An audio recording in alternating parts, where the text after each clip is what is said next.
Dėdės ūsais grįžta su dar vienu greitu remontu. Nu ir neveiks, reikės dar remonto.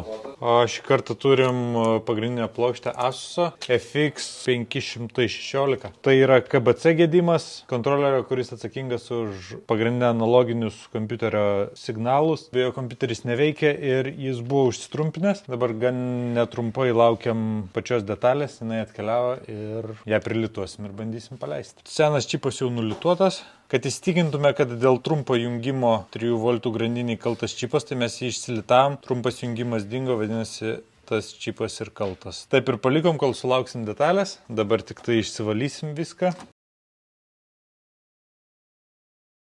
Lydmetalio burbuliukai yra po pačiu čipu, tai jis lituojamas karštu oru. Fliusą išvalom izopropilo alkoholiu, taip čipo orientacija.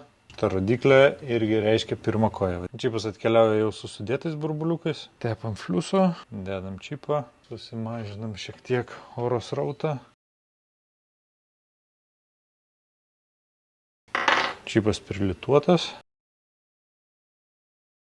Trumpo jungimo nebėra. Pasižiūrėsim, ar veikia.